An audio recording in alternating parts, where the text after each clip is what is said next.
Hey everyone, and welcome to today's Explainer. I am absolutely thrilled you're tuning in. Today, we're going to demystify artificial intelligence.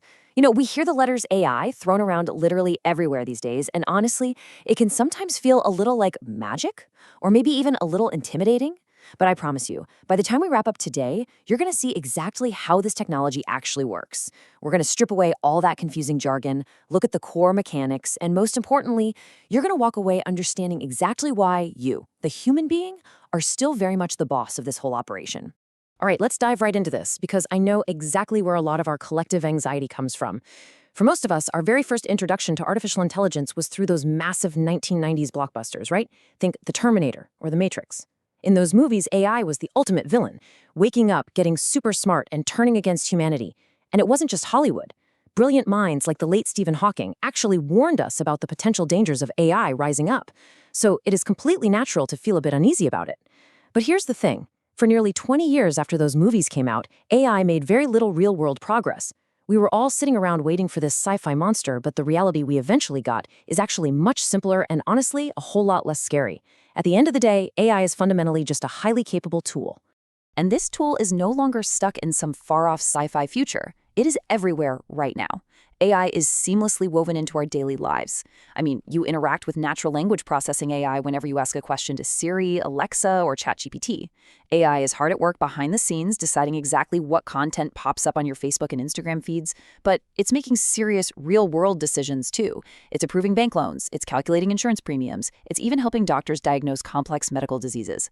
Actually, an AI algorithm is exactly what suggested this very explainer to you today. It's making all these serious decisions, yet we haven't seen it behave anything like an evil movie villain. So what exactly is going on under the hood? Well, to really understand that, we need to draw a very clear line in the sand between a standard computer program and artificial intelligence.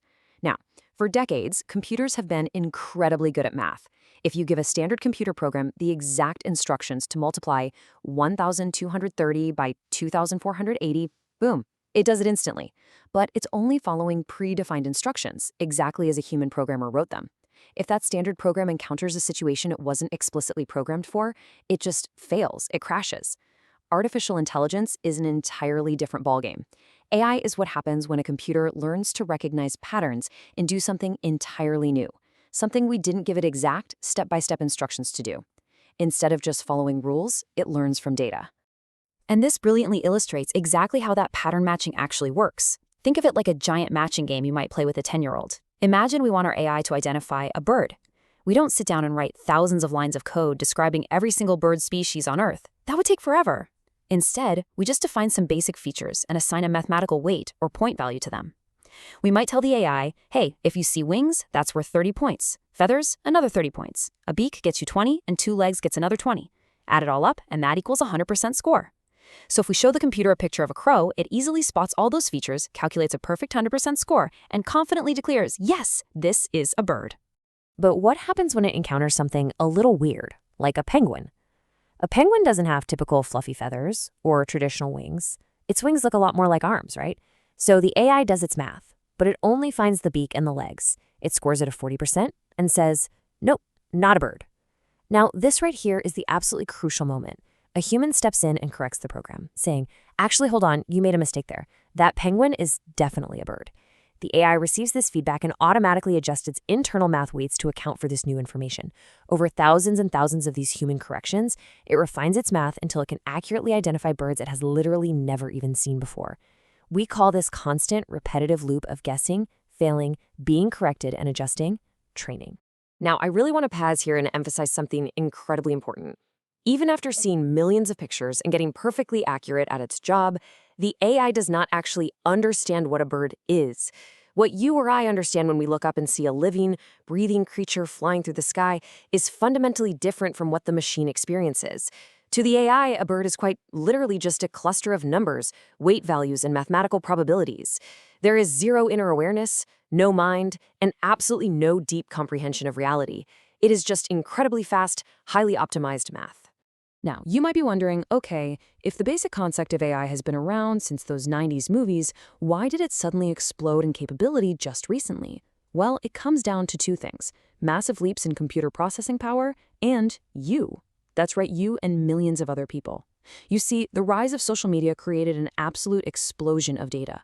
Every single time you tag a cute photo of your pet as a dog on Facebook, you are essentially providing free training data that helps computer vision AI learn what a dog looks like. When you write public comments, captions, and text messages using everyday slang and informal phrases, you are actively training natural language processing AI to understand how humans actually speak in the real world rather than how a stiff dictionary reads. Social media gave AI the massive, unprecedented scale of data it desperately needed to finally get smart. Now, what's really interesting here is that a major complication arises when you train AI on millions and millions of pieces of data. Because no human being could ever possibly process this manually, powerful software systems step in to automate the training. But this creates what we call the black box problem. The training process shifts and changes the AI's internal parameters so extensively and so quickly that by the end of it, even the developers who created the system from scratch have a really hard time tracking exactly how the AI is arriving at its conclusions. It becomes a bit of a mystery. Let me give you a wild, real-world example of why this black box problem can be so tricky. So researchers trained an AI to identify animals. Simple enough, right? But during testing, it strangely started classifying pictures of certain huskies and dogs as wolves. And because of the black box, it wasn't immediately obvious why it was making this mistake. Only after a very deep, frustrating investigation did they finally figure it out. It turned out in the training data, almost all the pictures of wolves just happened to have snow in the background. The AI, acting as a completely blind mathematical pattern matcher, didn't actually learn what a wolf physically looked like at all. It just learned to give a massive amount of weight to the snowy background. It literally thought snow equals wolf. When we don't fully understand what the AI is focusing on internally, tracing and fixing these bizarre mathematical errors becomes incredibly difficult. But the stakes are way higher than just mixing up a dog and a wolf. We have to talk about AI bias. The data we use to train AI must be completely accurate and completely unbiased, because the AI will blindly reflect whatever flaws exist in that data. For instance, in one very real case, a major company tried to use an AI to screen their job applications, but they quickly discovered the AI was almost exclusively selecting male candidates. Why? Because the AI was trained on the company's past hiring data, and historically, human managers at that company had favored hiring men for that specific role. The AI didn't know this was unfair or sexist. It just mathematically recognized the pattern of men get hired and perfectly copied it.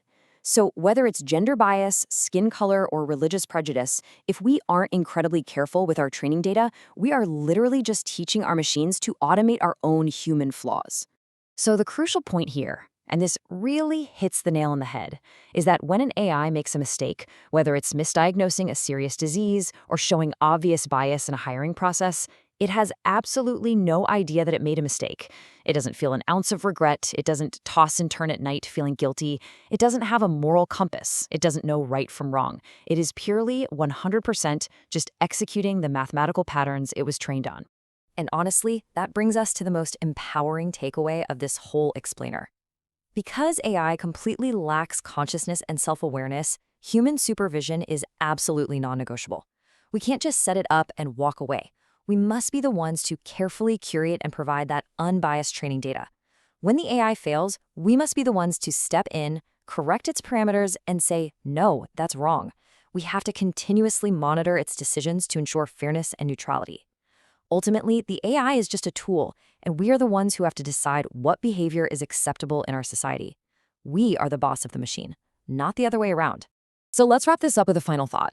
The true risk of AI isn't that it's going to wake up like some movie villain and try to destroy humanity. The real risk lies in how humans choose to use it or misuse it. As we've seen, it's just a super fast pattern matcher without a mind of its own. I know a lot of people fear that AI is going to take their jobs, but history shows us time and time again that while technology shifts how we work, the people who adapt are the ones who thrive. AI itself probably won't take your job, but a human who knows how to use AI better than you just might. So the question I want to leave you with today is this. Now that you know the simple, unmagical truth of how AI actually learns, how will you adapt and how will you use this incredibly powerful tool to build a better future? Thank you so much for hanging out with me for this explainer, and remember to just keep learning.